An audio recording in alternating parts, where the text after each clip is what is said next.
Bom dia, queridos. Estamos iniciando mais uma aula de biologia, tá certo? Para o terceiro ano. Hoje a gente vai continuar seguindo o conteúdo sobre sistemas do corpo humano, tá? Então vamos acompanhando aí os slides. Hoje a gente vai falar um pouquinho sobre o sistema cardiovascular, né? Seguindo a nossa aula, falando de sistema cardiovascular, também conhecido como sistema circulatório. Quando a gente fala em sistema circulatório, a gente lembra de algumas características, né, de alguns órgãos essenciais para ele, para o funcionamento do sistema circulatório, que é o nosso coração, né? Mas, basicamente, qual a função do sistema circulatório no nosso corpo? Temos aí, acompanhando os slides, o sistema circulatório ele funciona no transporte de nutrientes, de hormônios, de oxigênio e gás carbônico, excretas e no transporte das células de defesa do nosso corpo, ou seja, ele aí exerce uma série de funções essenciais para a manutenção da vida, né? Mais especificamente no transporte de oxigênio. É através do sistema circulatório que a gente consegue fazer as nossas trocas gasosas, né, de célula a célula, com auxílio aí do sistema respiratório, tá certo? Aliado ao sistema circulatório. Também tem a função de ajudar na homeostase, que é, né, nas condições ideais de sobrevivência, né, o equilíbrio, né, do nosso metabolismo, as condições ideais do nosso corpo, a homeostase.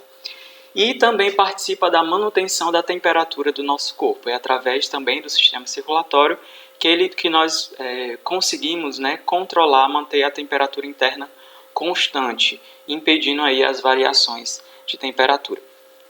Tá bom? Então, lembrar de transporte de substâncias, né? Transporte de oxigênio, de hormônios, excretas e também na atuação junto com o nosso sistema imunológico, né? No transporte de células de defesa, como os glóbulos brancos aí que já a gente vai falar um pouquinho sobre eles. Falando do coração, o coração ele é um órgão que é formado pelo miocárdio e regado por artérias, né? O coração ele funciona como uma bomba, né? Realmente bombeando o sangue que entra e sai do coração e vai para todo o nosso corpo, tá certo? Ele é formado por membranas, né? Chamadas de pericárdio e endocárdio, por um tecido muscular específico para o coração, tá certo? O coração tem uma série de especificidades que vai facilitar o seu funcionamento, tá certo? O coração é formado por 4 cavidades, 2 átrios e 2 ventrículos, né? O sangue pobre em oxigênio, né, que vem do corpo, ele entra pelo átrio direito, passa pelo ventrículo direito, vai para o pulmão, né, através das artérias pulmonares, volta, né, pela veia pulmonar e entra no átrio esquerdo e vai para o ventrículo esquerdo e é bombeado aí para o resto do corpo, tá certo? Aí, novamente, esse sangue vai ser rico em oxigênio e vai, né, transportar esse oxigênio para todas as células do nosso corpo. Esses dois transportes, né, de oxigênio, esses tipos de circulação a gente chama de circulação sistêmica e circulação pulmonar, né, onde na circulação pulmonar esse sangue pobre em oxigênio vai para o pulmão, né, chega até os alvéolos pulmonares e ocorre a hematose, que é a troca de gases aí, né, do gás carbônico pelo oxigênio e volta novamente para o coração e entra na circulação sistêmica, que daí o sangue rico em oxigênio vai para as células do corpo. Então nós temos aí 2 tipos de circulação. A pequena circulação ou circulação pulmonar e a grande circulação ou circulação sistêmica, tá certo? O coração, ele funciona através de batimentos. Esses batimentos de contração e relaxamento da musculatura do coração são chamados de sístole e diástole. O coração ele também tem várias válvulas, né? São as válvulas atrioventriculares e semilunares, tá certo? No nosso coração a gente também tem impulsos elétricos. Esses impulsos elétricos vão coordenar os batimentos, né? Funcionam como um marca-passo natural do nosso coração. Por isso aquelas pessoas que têm problemas do coração, né, no nó sinoatrial, né, que é a região de impulsos elétricos, elas precisam, né, de um marca-passo artificial para manter os batimentos aí, tá bom? E essa velocidade de batimentos, né, que a gente utiliza o termo pulsação para definir essa contração vascular, essa contração do coração, tá certo?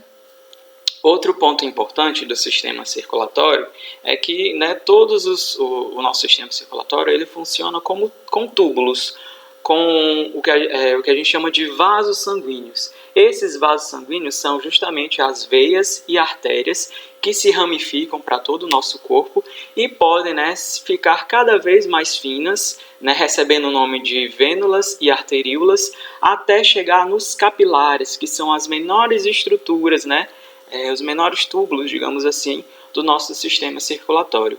E é nos capilares que ocorre a troca gasosa entre as células do corpo e os próprios capilares, tá certo? Mais uma vez o que a gente ia falando, né? Circulação sistêmica e circulação pulmonar. É bom a gente dar uma observada.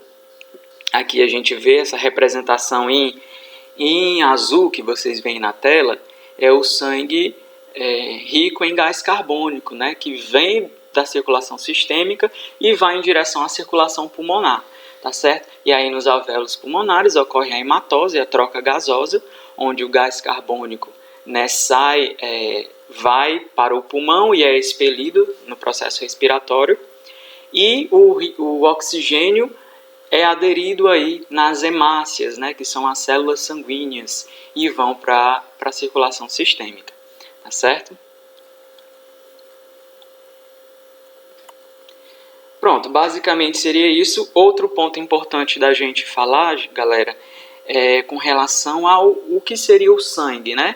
O sangue é formado por plasmas e elementos figurados. O que é o plasma? São proteínas e líquidos, tá certo? E sais minerais que vão aí formar o nosso sangue. E os elementos figurados, eu tenho várias células, dentre eles as células chamadas de eritrócitos ou glóbulos vermelhos, que são as células responsáveis pela troca respiratória. E os glóbulos brancos, tá certo? Que vão atuar na defesa do nosso organismo, né? Eu tenho os linfócitos, eu tenho os macrófagos, os monócitos, tá certo? Todos esses são chamados de eritrócitos ou glóbulos brancos que vão atuar na nossa defesa, tá certo? Contra agentes externos, contra patógenos, contra micro-organismos e que invadem o nosso corpo, tá certo? Então, outro ponto importante a gente falar é da coagulação sanguínea. Quando a gente sofre uma injúria, um corte, um machucado, a tendência natural do nosso corpo é nos proteger contra o extravasamento do sangue, né? Porque não é condizente com a nossa sobrevivência.